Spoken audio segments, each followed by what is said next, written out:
تاریخ 13 رجب 30 عام الفیل سب خانہ کعبہ کو دیکھ ہی رہے تھے کہ اتنی دیر میں دیوار کعبہ ہلنے لگی اور وہی شغاف پھر سے ظاہر ہوا۔ سب لوگ حیرت سے دیکھ رہے تھے۔ اتنے میں حضرت ابو طالب فرمانے لگی، اے محمد جاؤ دیکھو، اللہ کے رسول اپنے مبارک قدموں سے خانہ کعبہ کے اندر جیسے ہی پہنچے تو دیکھا ایک نورانی بچے کے نور سے پورا خانہ کعبہ چمک رہا ہے۔ آپ نے دیکھا کہ امام علی کی والدہ پریشان ہے۔ رسول اللہ نے فرمایا، اے میری ماں آپ غمزدہ کیوں ہیں؟ تو بی بی فاطمہ بنت اسد فرمانے لگی، اے میرے بیٹے محمد، اللہ نے جیسے ہی اس بچے کا ظہور کیا تب سے لے کے نہ یہ بچہ روتا ہے نہ دودھ پیتا ہے۔ اللہ کے رسول نے مسکرا کے جیسے ہی بچے کو گود میں اٹھایا تو وہ بچہ مسکرا کے اپنی آنکھیں کھولنے لگا۔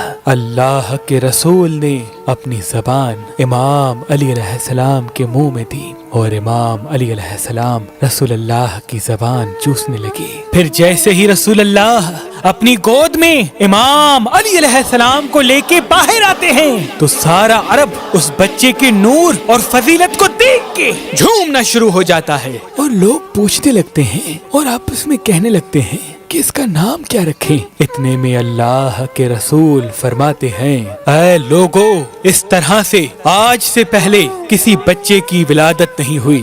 اس بچے کی ولادت علی ہے، افضل ہے، اعلیٰ ہے، اور اللہ کی مرضی یہ ہے کہ اس بچے کا نام بھی علی رکھا جائے، یعنی وہ بلندی جس بلندی پہ کوئی پہنچ نہ سکے۔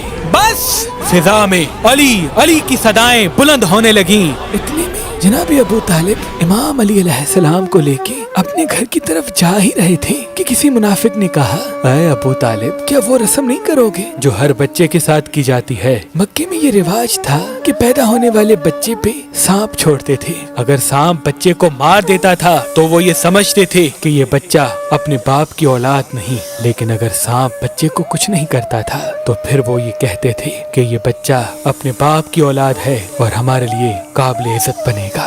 حضرت ابو طالب نے اللہ کے رسول کو دیکھا، امام علی علیہ السلام کو دیکھا، اور ایک جگہ امام علی علیہ السلام کو رکھ کے کہنے لگے، لاؤ اس سانپ کو جس پہ تم فخر کرتے ہو۔